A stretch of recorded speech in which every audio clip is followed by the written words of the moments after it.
And certainly being part of Woodford, I see that just how important community is and how vital it is for all of us to thrive and be able to be the best version of ourselves that we can.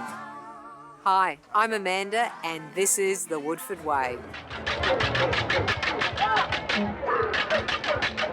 The year was 1987 and mullets were all the rage when folkie Bill Hauritz held his first folk festival in Mullaney. Little did we know it would become his legacy and create a movement uniting a small community to put the township of Woodford on the international music circuit. And along for the Woodford ride since the early days was one key player.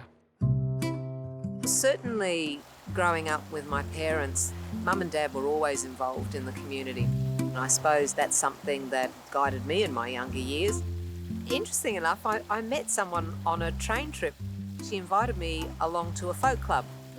And I went along to the folk club and loved the music. Then ultimately went up to the second Mullaney Folk Festival. And after that, I just said, I want to get involved in this. This is fantastic. I just put my hand up to volunteer. My first job was organising all the camping and parking. And that was basically, greeting the patrons as they came in, be welcoming to the festival and for other people to get that sense of welcome that I'd felt when I arrived. The sense of welcome was certainly felt, and before long the festival was looking for its forever home, landing in the beautiful town of Woodford in the Moreton Bay region. The location was perfect and allowed the festival to grow into the international event it is today. It's amazing. The people that are involved in the festival, the volunteers, they come from, the township of Woodford, but they come from Germany and Israel and, the UK.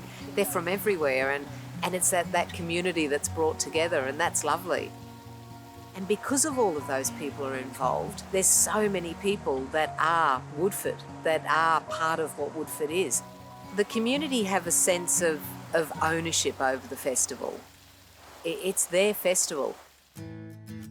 These days, Woodford might see over 2,600 volunteers call the festival home, but Amanda still remembers a time when the plans were almost flushed away.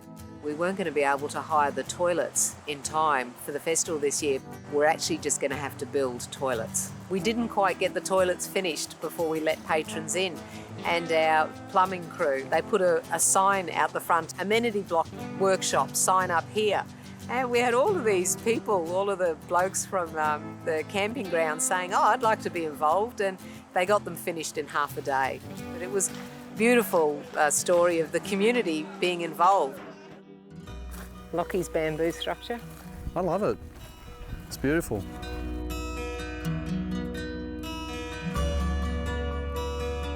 There's great food at the festival. When you're a 6-day festival, you can't be living on fast food, so the food is as nourishing as the music.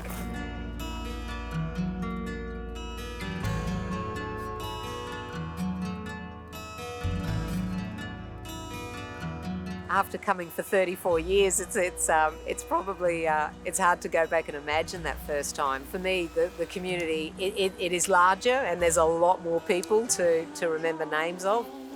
To me, it's very much the grassroots community, just as it was back in Mullaney days. Lately, running down to the riptide, taken away to the dark side. I wanna be your left-hand man. I love you when you sing. I think the personal moments have come in recent years when I've started to look at the festival instead of an organiser, but through my daughter's eyes. I came to the festival when I was 17 and my daughter has been at every one of the festivals since she's been born. It's a special experience. I feel very honoured to have been able to find something that I can make a lifetime contribution to.